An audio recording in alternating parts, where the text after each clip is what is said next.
صباح الخير. اهلا بيكي في قناتي. انا اميمه علي، والنهارده ان شاء الله هنعمل مع بعض الباتيه. لو انتي مشتركه عندي اوريدي ما تنسيش تضغطي لايك للفيديو، ولو انتي مشتركه جديده انزلي تحت الفيديو اضغطي اشتراك، وكمان فعلي الجرس على الكل علشان يوصلك كل جديد.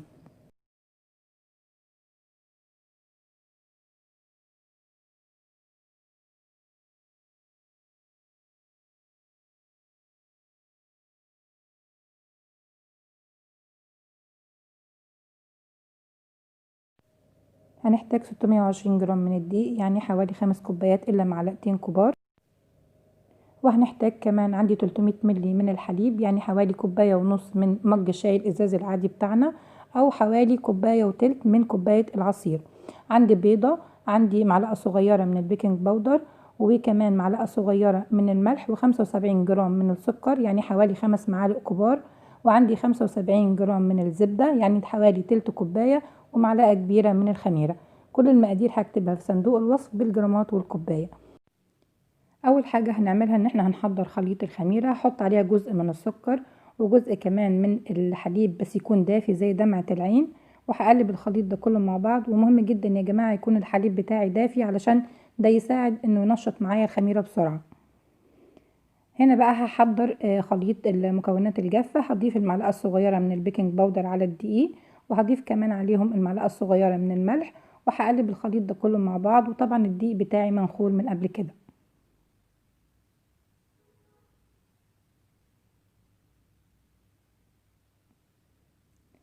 في بولة وهنبتدي نعجن. هصب الحليب الأول اللي باقي من الحليب اللي أخدت منه جزء للخميرة، وهضيف عليه كمان خليط الخميرة وباقي السكر والبيضة، وهخلط المكونات دي كلها مع بعض لغاية لما الخليط بتاعي يتجانس. هبتدي أضيف الدقيق. وهنا يا جماعة أنا عندي 620 جرام من الدقيق، هخلي منهم شوية لأني في عجينة الباتيه ضروري جدا جدا تظبطي القوام. انا ظابطه القوام بتاعي وعارفه المقادير بتاعتي، وهستخدم كميه الدقيق كلها. بس دي ليكي انتي علشان انتي لما تيجي تعجني الباتيه ممكن تستخدمي نوع دقيق غير بتاعي. فطبعا لازم تتحكمي في القوام، فتسيبي شويه من الدقيق تخليهم في الاخر وتشوفي قوام العجينه بتاعتك. لو محتاجه دقيق تاني هتحطي، لو مش محتاجه خلاص. انا هنا ابتديت اعجن.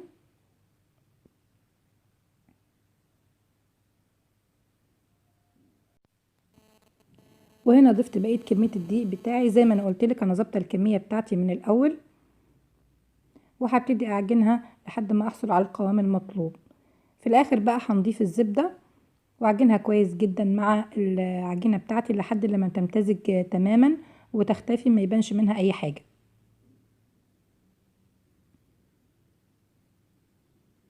وادي القوام المظبوط بتاعي للعجينة بتاعتي يا جماعة. انتوا هتحسوا انها سايلة شوية، بس لا، هو ده القوام المظبوط لعجينة الباتيه علشان يطلع معاكي طري ومورق. هنا بليت ايدي بشوية من الزيت ولميت العجينة بتاعتي، وهرجعها في البولة واغطيها ببلاستيك راب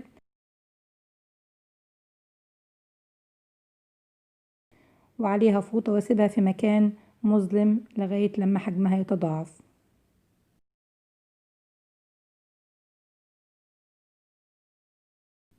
وادي العجينة بتاعتنا بعد ما اختمرت وحجمها تضاعف. هشيل من عليها البلاستيك فيل وهبتدي اهبطها.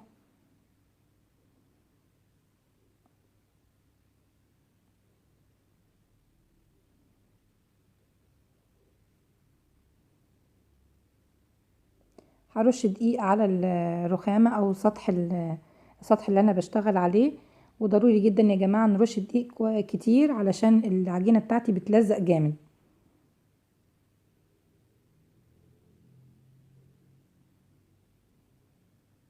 هبتدي الف العجينة بتاعتي على شكل رول واقطعها لكور متساوية في الحجم.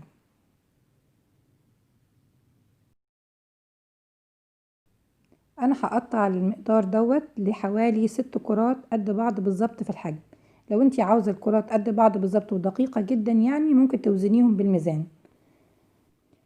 هعملهم 6 كرات، هاخد 5 مع بعض اشكلهم بطريقة، وهاخد الكورة الستة هشكلها بطريقة تانية زي ما قلت لكم في اول الفيديو. هوريكم طريقتين للتشكيل.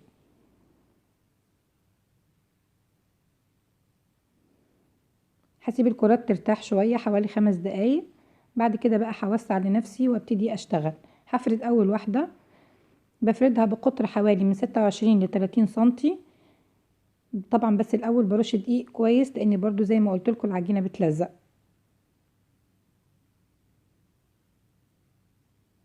وراعي وانا شغالة طبعا افرد واحدة واحدة. بقية الكرات ببقى مغطياها بفوطة علشان السطح بتاعها ما ينشفش.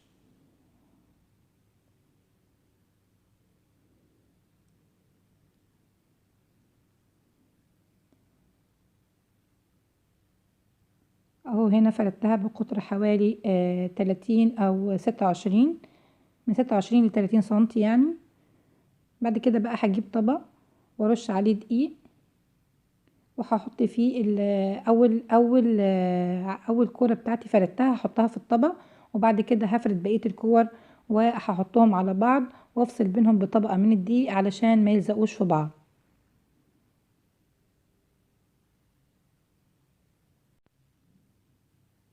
هنا فردتهم كلهم 5 طبقات فوق بعض، وفصلت بين كل طبقه وطبقه بشويه من الدقيق علشان ما يلزقوش في بعض زي ما قلت قبل كده. هركنهم على جنب واجيب طبق تاني كبير وهرش عليه شويه كده محترمه يعني من الدقيق.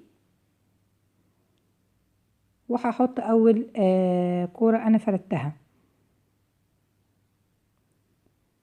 وهدهن الطبقه اول طبقه بالزبده حوالي معلقتين من الزبده المذابه، وهوزع زبده كويس قوي على اول طبقه. وبعد كده هحط عليها تاني طبقه وهكذا.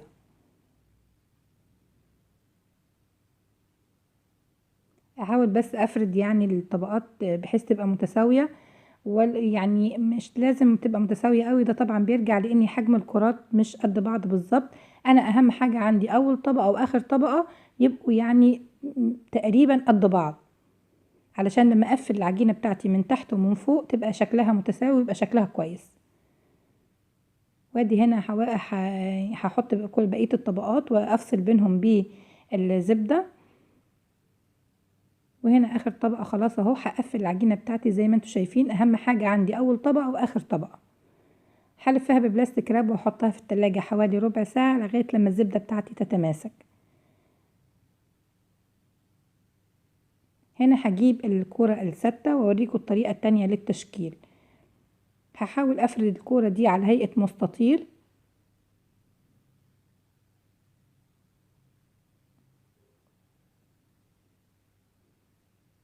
وهرش عليها برضو زبدة،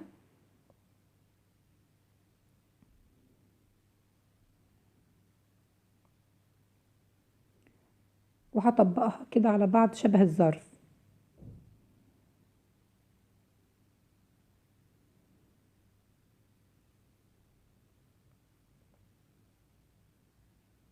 وبرضه هحطها في طبق ارش عليه شوية من الدقيق، وهحطها على الطبق واغطيها ببلاستيك راب واسيبها في التلاجة ترتاح حوالي ربع ساعة لحد ما الزبدة تتماسك والعجينة برضو ترتاح معايا.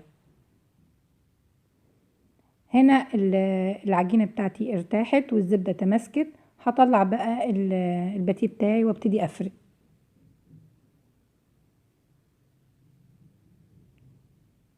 طبعا الطبقات عندنا احنا فردينها مدورة، فهنا هحاول ابطط العجينة واخليها تاخد الشكل المستطيل.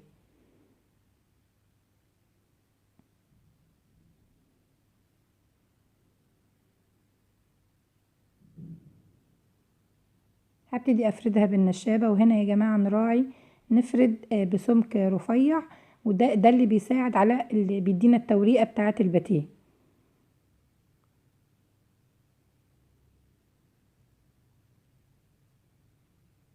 هنا فردت العجينة بس الكادر عندي بتاع الكاميرا ما جابش العجينة كلها. اديني بقسمها هنا نصين وبساوي الاحرف.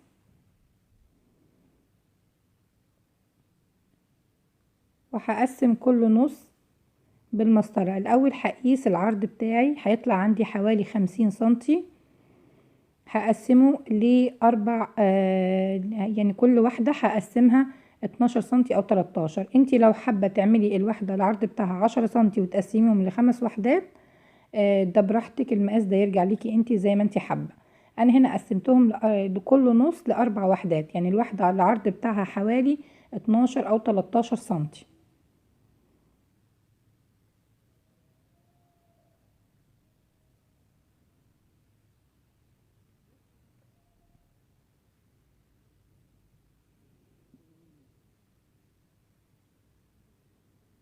وهبتدي الف او العجينه بتاعتي رول كده واضغط علشان العجينه ما تطلعش مهويه، الطبقات ما تطلعش مهويه من جوه.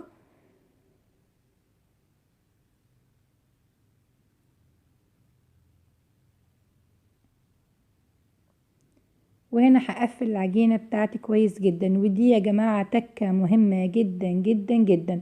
لازم تقفلي على العجينه بتاعتك كويس قوي، لانها لو مش متقفله كويس لما تخمر القطعه بتاعتك هتفك خالص خالص وتبوظ. وده طبعا بيساعدنا، العجينة بتاعتنا بتساعدنا على كده، لانها يعني سايلة ومش مكتومة. لو تخينة شوية العجينة بتاعتنا مش هنعرف نقفل العجينة كويس وهتفك معايا اثناء التخمير. وهنا هوريكم الطريقة التانية للتشكيل. طلعت الكورة الاخيرة بتاعتي من التلاجة وهفردها على هيئة مستطيل، وبرده زي ما قلت هفرد بسمك رفيع جدا، يعني افرد فيها على قد ما اقدر. واحاول اخلي السطح اللي هو شكل الظرف ده من فوق، علشان لما الف العجينة رول يبقى السطح الاملس لبره والسطح اللي شكله مش حلو لجوه.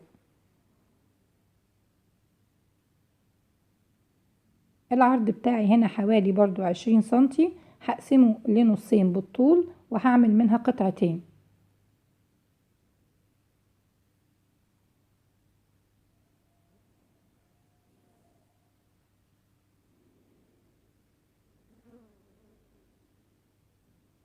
بساوي الاحرف بتاعتي وببتدي الف العجينة رول.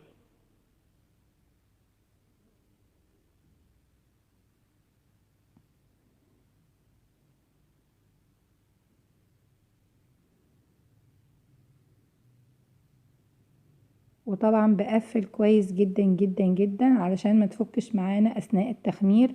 ودي تكة مهمة جدا يا جماعة، بأكد عليها للمرة التانية.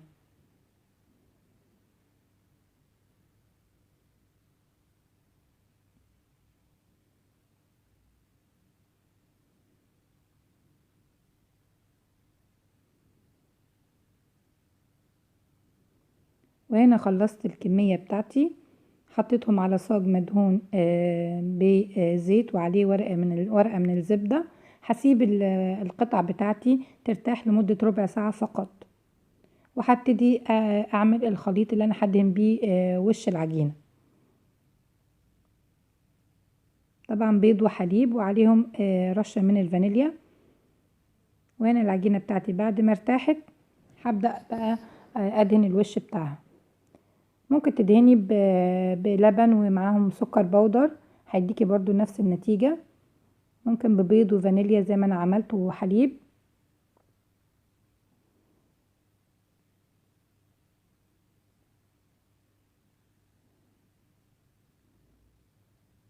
وهرش على السطح شوية من حبة البركة، ممكن ترشي سمسم او سكر سنترفيش من السكر بتاعنا العادي زي ما تحبي. وهخبزها على فرن مسخن مسبقا على 180. مدة الخبز من 13 ل 15 دقيقة على الرف الأوسط. وادي الباتيه بتاعي بعد ما خرج من الفرن، تسويته مظبوطة جدا وطعمه جميل جدا. طبعا انا غطيته بفوطة علشان اكتم عليه البخار بتاعه علشان يفضل طري ومورق معايا. شايفين يا جماعة طري قد ايه؟ وكمان تسويته مظبوطة من فوق ومن تحت وطري جدا. العجينة يا جماعة مقاديرها مظبوطة جدا، جربوها ان شاء الله هتعجبكم. شايفين التوريق بتاعه، شايفين جماله. يا رب تكون الوصفة بتاعتي النهاردة عجبتكم. ما تنسوش بقى لايك وشير للفيديو. ولو انت مشتركة جديدة او اول مرة تزوريني انزلي تحت الفيديو اضغطي اشتراك وفعلي الجرس على الكل علشان يوصلك كل جديد اقدمه. والسلام عليكم ورحمة الله وبركاته.